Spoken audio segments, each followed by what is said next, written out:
दोस्तों, आज की कहानी है मम्मी जी। मैं आपके तानों से तंग आकर मायके जा रही हूँ। दोस्तों, कहानी शुरू करने से पहले अगर आपने चैनल को सब्सक्राइब नहीं किया हो तो कर लीजिए ताकि आपके पास पहुंच सके हर नया वीडियो।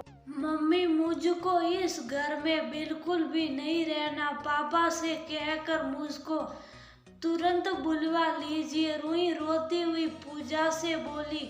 रूही, तुम्हारा दिमाग तो सही है कि नहीं? अभी तुम्हारी शादी को मात्र 12 दिन हुए हैं और तुम कह रही हो कि तुम ससुराल में नहीं रह पाओगी। आखिर क्या कष्ट है तुमको वहाँ पर? पूजा थोड़ा उत्तेजित होकर बोली। मम्मी, हर समय दादी माँ कुछ ना कुछ टोकती ही रहती है।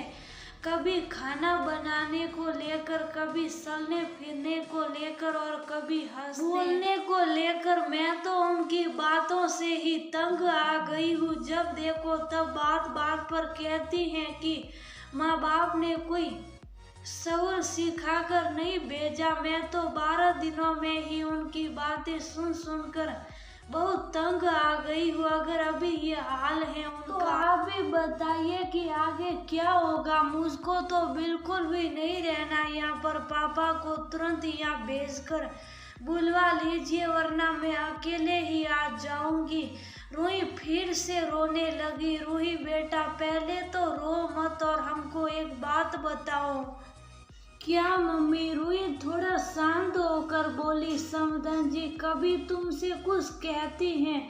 नहीं, वो तो मुझसे बहुत ज्यादा प्यार करती हैं और जब दादी माँ चिल्लाती हैं तो उनको भी मना करती हैं। रूही सोच कर बोली, तुम्हारे पापा जी तुमसे कुछ कहते हैं या डांटते हैं क्या? बिल्कुल नहीं मम्मी, वो तो मुझको बिल्कुल बबली दीदी की ही तरह प्यार करते हैं और रोज जब शाम को दुकान से घर वापस आते हैं तो मेरे लिए पापा की ही तरह कुछ ना कुछ खाने पीने का सामान जरूर लेकर आते हैं और मेरे ही हाथ में पकड़ाते हैं। तब तो मुझको तो बहुत ही ज्यादा खुशी होती है।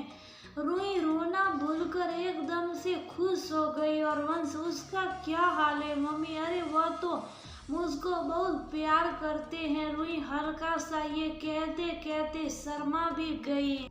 फिर बेटा, जब सब लोग इतना प्यार करते हैं तो सिर्फ दादी माँ की बातों को ही लेकर इतना परेशान क्यों? और दादी माँ भी अच्छी बातों के लिए ही टोकती होगी। याद करो, तुम्हारी भाभी भी जब ब्याह कर इस घर में आई थी तो मुझको भी तो उनको हर बात के लिए सिखाना पड़ता था। कैसी अलड़-सी इस घर में आई थी वो, और आज बिल्कुल परिपक्व गृहिणी बन गई है। बेटा, सोने को भी बिना गलाए तपाए उसके गहने नहीं बन सकते। तो फिर अगर दादी माँ कुछ टोकती होगी तो तुम्हारी भलाई के लिए ही है ना? चलो जरा समधन जी को फोन दो, मुझको उनसे बात करनी है। पूजा बिल्कुल एक समझदार माँ की तरह ही बोली।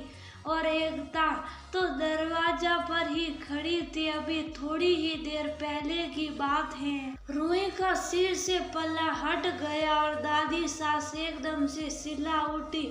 अभी जुमा 12 दिन आए हुए हैं तुमको इस घर में और कैसे सबके सामने सिर उगाड़े घूम रही हो? पल्ला तो जैसे सिर पर टिकता ही नहीं। और रूही रोते हुए अंदर अपने कमरे में आ गई थी और पीछे पीछे पूजा उसको समझाने के लिए आई तो देखा रूही अपनी मम्मी से बात कर रही थी तो दरवाजे पर ही ठिठक गई।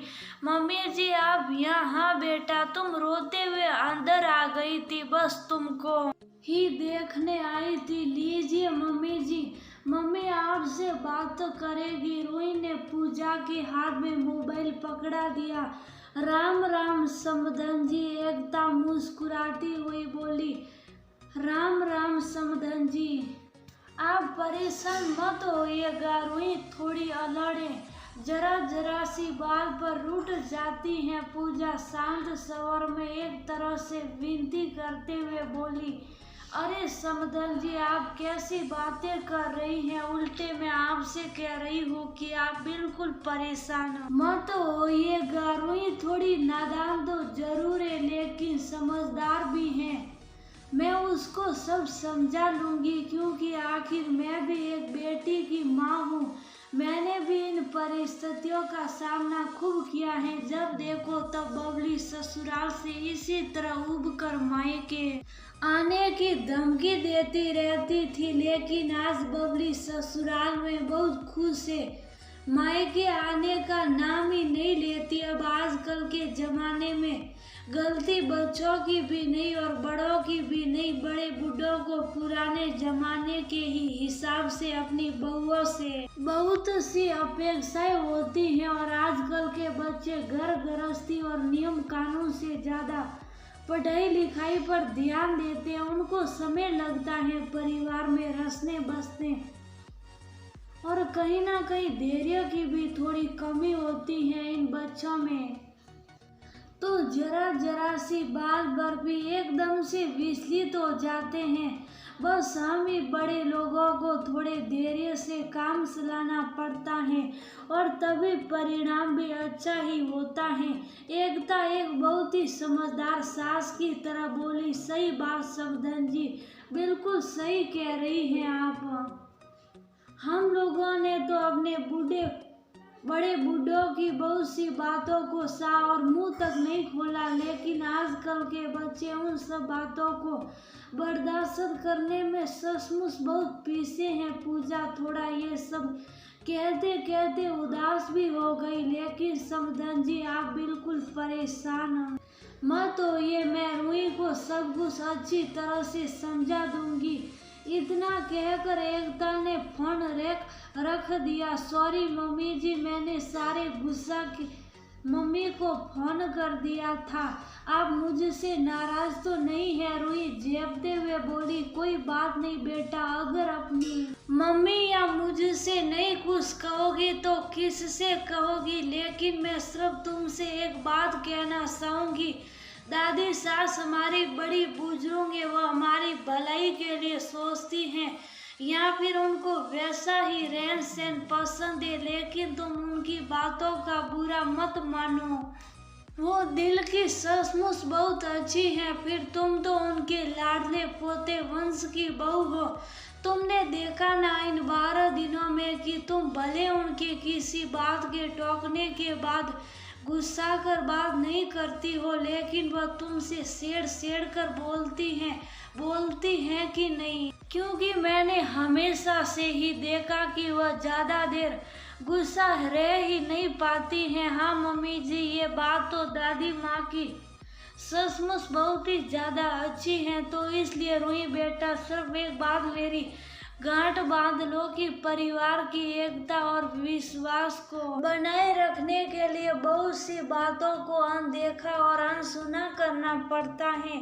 तुम अभी बच्चे हो तो अभी नहीं समझोगी, लेकिन समय सब कुछ सिखा देता है। और हाँ एक बात और, कभी भी गुस्सा कर जल्दबाजी में निर्णय नहीं लेना चाहिए।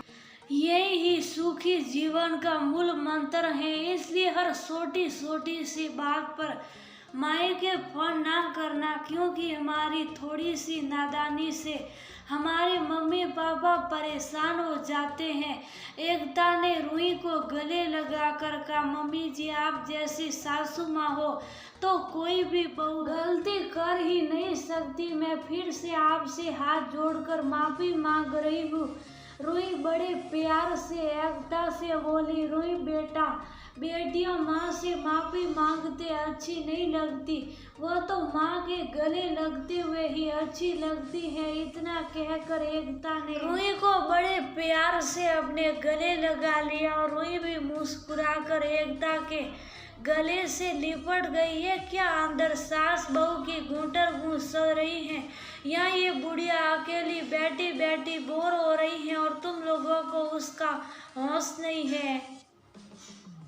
अब क्या तुम लोग अंदर ही बैठी रहोगी। तभी उन दोनों को दादी माँ की आवाज सुनाई पड़ी। देखा रूही बेटा, अम्मा को तो हम लोगों के बिना एक मिनट चैन भी नहीं पड़ता। चलो बाहर।